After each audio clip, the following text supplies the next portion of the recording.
il fallait ouvrir des routes dans des zones tout à fait invraisemblables. Et vous avez vu que la ville commence par 2 carrefours routiers au milieu de rien, avec des broussailles. Alors la zone était tout à fait inculte, avec des petits branchages. C'est les mêmes plantes que dans la favela, des petites plantes incultes assez laides. Et maintenant, la ville est quand même tout à fait différente. Donc c'est une ville à 1100 mètres d'altitude, avec un climat assez plaisant, avec une période de sécheresse dans laquelle la terre devient rouge. Mais quand la pluie tombe, il y a des arbres, des nuages absolument partout. Donc c'est une ville quand même très bien placée pour assurer la santé des gens. Bon, ça marche plutôt bien. Alors, j'avais noté de manière assez curieuse, il fallait y arriver donc par des routes. Le train est arrivé après la création de la ville, parce que c'était très dur d'arriver par voie ferrée, qui compte beaucoup moins au Brésil. Et surtout, évidemment, c'est l'avion. Donc la première chose à faire, c'est faire un aéroport pour que les avions arrivent à Brasilia. Donc la ville a commencé par ce qu'on fait, nous, après on fait des logements, puis après on fait des aménagements après. Là, c'est l'inverse, c'est faire d'abord les aménagements indispensables, et après on fait les logements. La ville commence tout à fait de manière invraisemblable. Alors, le grand succès, j'avais noté, c'est celui de l'avion.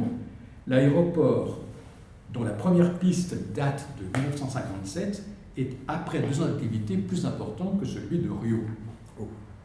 Et donc, c'est tout à fait une ville qui se fait tout à fait à l'envers des conditions de base.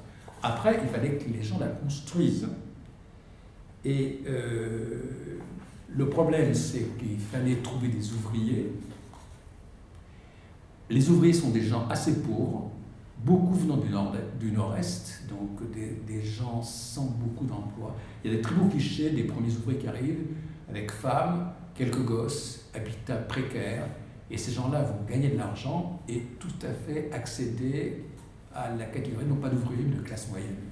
Et donc il s'est passé tout de suite un envol des gens qui ont habité de manière assez précaire, parce que si on est moderne, contemporain, on a besoin de courant électrique. D'où vient l'électricité? Donc il a fallu faire un lac, un barrage, pour avoir du courant électrique. Comme la ville était une ville de gouvernement, il fallait, alors la ville s'est faite en 1000 jours, il fallait qu'on puisse la gérer. Donc il a fallu créer des systèmes informatiques pour que la ville soit gérée, par des années 50, c'est pas évident, de manière tout à fait étonnante.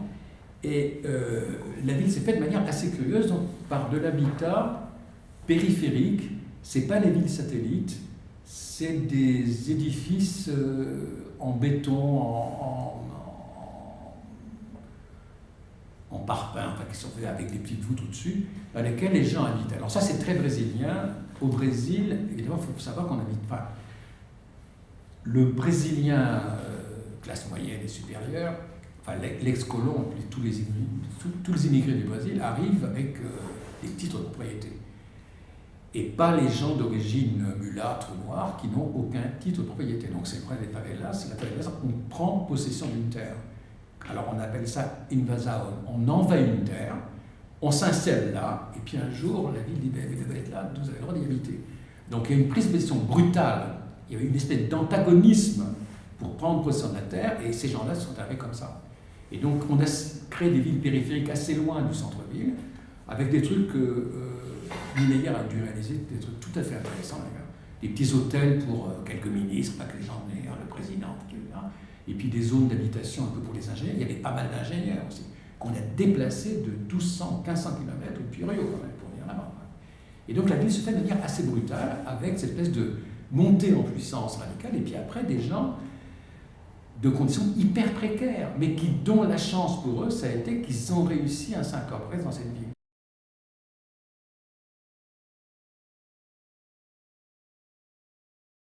Disons, ça a trop bien marché, hein, c'est simple comme bonjour. Ça n'aurait pas marché, personne ne serait venu. Donc il a fallu quand même transplanter pas mal de gens qui travaillaient à Rio dans des conditions plutôt plaisantes. Quand même. Rio est une ville pas désagréable, surtout quand on travaille au gouvernement. Les mettre dans une zone qui était pas désertique, mais pas très agréable à habiter quand même, qui n'était pas très bien plantée. Maintenant tout pousse, mais il fallait quand même que ça vienne. La terre était fertile, hein. Mais il fallait y arriver. La ville, c'est un vaste territoire dont je ne sais pas très bien la surface. Hein. C'est un territoire qui est un rectangle avec 2 rivières de part et d'autre. C'est un rectangle un peu bizarre, qui est au centre du pays. Et toutes les zones, le plan pilote, c'est uniquement la partie centrale sur laquelle je pointe, et tout ça, ça a été fait autour donc c'est des villes satellites qui sont faites autour du plan pilote. Comme le plan pilote a très bien marché, les gens ont afflué, et le capitalisme, évidemment, s'est un peu mordu le talon, puisqu'évidemment, c'est plus l'État qui a réussi à faire le plan pilote, c'est des entreprises privées, aidées par l'État sans doute, qui ont construit tout ce qui est fait autour. Ça marche plutôt. Enfin, je trouve que le succès est bon aussi. Enfin, alors, le plus excitant pour nous, évidemment, c'est les villes satellites, dans lesquelles la ville se fait de manière un peu précaire, un peu bordélique, mais c'est très imaginatif. Elle est bien plus dense que le centre pilote, dans lequel, évidemment, tout est géré par les grands critères modernes. Peu d'habitants, la ville-parc. C'est bien un parc dans lequel on fait une ville, mais quel beau parc, il ne faut pas exagérer. Hein.